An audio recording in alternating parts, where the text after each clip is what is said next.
Qui croit en moi, des fleuves d'eau vive couleront de lui, comme le dit l'Écriture. Or, il disait cela de l'Esprit, que devaient recevoir ceux qui croiraient en lui. Car le Saint-Esprit n'avait pas encore été donné, parce que Jésus n'était pas encore glorifié. Jean 7, 38, 39.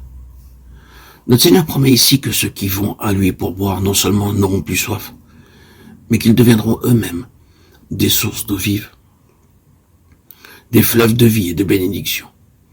En rappelant cette promesse, Jean nous explique qu'elle concernait le moment où l'Esprit serait donné. Il nous dit aussi la raison de ce délai. Le Saint-Esprit n'avait pas encore été donné parce que Jésus n'était pas encore glorifié. La traduction littérale dit « le Saint-Esprit n'était pas encore ». Mais comme cette expression a paru étrange, on a ajouté le mot « donné ». Cependant, si nous prenons le texte tel qu'il est, nous comprendrons mieux pourquoi l'Esprit ne pouvait pas être donné avant que Jésus fût glorifié. Dieu s'est révélé de deux manières, comme Dieu sous l'ancienne alliance et comme Père sous la nouvelle alliance. Nous savons aussi que le Fils, après avoir été dès le commencement avec le Père, Jean 1, 1, 2, entra dans une nouvelle phase d'existence en devenant chair, Jean 1, 14. Lorsqu'ensuite il remonta au ciel, il était toujours le Fils unique du Père. Et pourtant, il n'était plus le même qu'auparavant, car alors, comme Fils de l'homme, il était le premier-né d'entre les morts. Colossiens 18, Apocalypse 1, 5. Revêtu de cette humanité glorifiée qu'il avait sanctifiée parfaitement pour lui-même. De même, le Saint-Esprit, lors de son effusion le jour de la Pentecôte, était réellement quelque chose de nouveau. Sous l'ancienne alliance, il avait toujours été appelé l'Esprit de Dieu ou l'Esprit de l'Éternel. Il ne portait pas alors le nom de Saint-Esprit, comme un nom lui étant propre.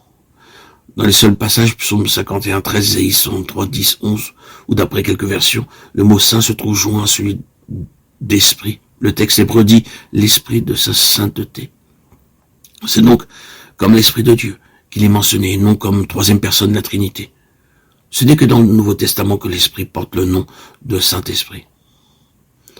Ce n'est que lorsqu'il vint préparer la voie pour Christ et lui former un corps que ce nom lui fut donné. Luc 1, 15, 35. Le jour de la Pentecôte, il fut envoyé comme l'Esprit de Jésus glorifié, l'Esprit du Christ incarné, crucifié et élevé au ciel, pour nous apporter et nous communiquer la vie divine, non une vie venant directement de Dieu, mais la vie mêlée de nature humaine dont avait vécu Jésus-Christ sur la terre. C'est alors qu'il prend le nom de Saint-Esprit, car c'est en habitant en nous que Dieu nous révèle sa sainteté. Il est donc littéralement vrai de dire de l'Esprit qui demeurait en Jésus, homme, et qui devait plus tard demeurer en nous. Le Saint-Esprit n'était pas encore. L'Esprit de Jésus glorifié, du Fils de l'homme devenu Fils de Dieu, ne pouvait pas exister avant que Jésus eût été glorifié. Ceci nous explique en outre pourquoi c'est l'Esprit de Jésus et non directement l'Esprit de Dieu qui pouvait nous être envoyé pour demeurer en nous. Le péché avait interrompu, troublé nos rapports avec Dieu lui-même, avant qu'avec sa loi, autant.